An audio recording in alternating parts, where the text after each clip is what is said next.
There's every danger, but it's so tight.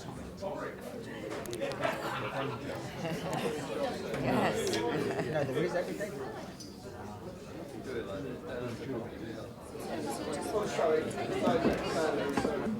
So 9, we've got definite kind of savour, very dry, quite a bit of, seems like some sort of oak influence there. And so we're sort of presumably into the possibly Bollinger, possibly the Philipponnat, but and could it be Krug sort of register? I plumped for Bollinger because, but perhaps for the wrong reason, because Philipponnat, it could be Philipponnat, and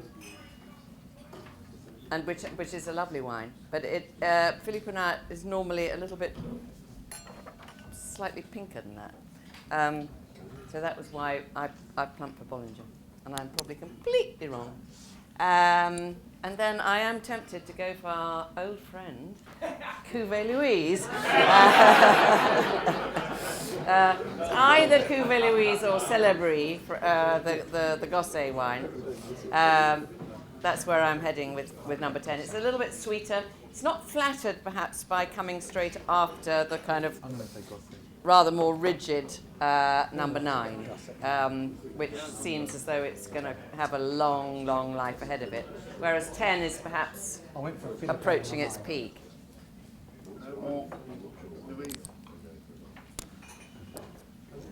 I don't honestly have an idea in my mind about how the Celebris should taste, but my understanding is that it would normally be a lot more austere than this. It tends to be a bit drier than this. So come on, Louise, you've got to show yourself sometime. And I'm hoping that it's with number 10.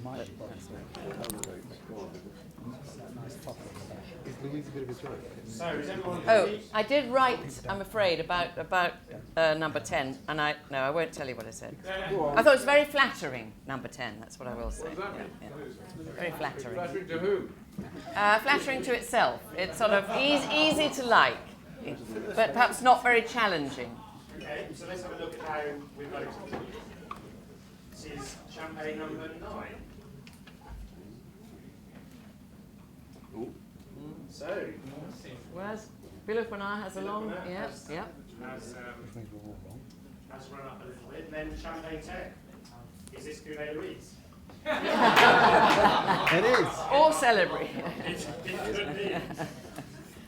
Well, let's see. Right, okay. Ha!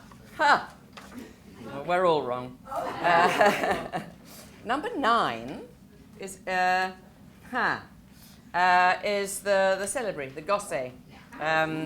It's with the dryness, and so I should have factored that one in. I'll tell you about it before I'll tell you what number 10 is, which you might be surprised by. The grapes are on the Celebris Gosset, 52% Chardonnay, 48% Pinot Noir, dosage 5 grams per litre, disgorged August 2014, and it comes from the importer Louis Latour. And number 10, that we thought was either Louise or Celebris, is the Winston, which I'm actually quite surprised by. I suppose the sweetness should have been a bit of a clue, but it doesn't have the kind of concentration that you might want, I think. Disgorged January 2014 and straight from Pall. Quite interesting to compare this with the Pall 2002.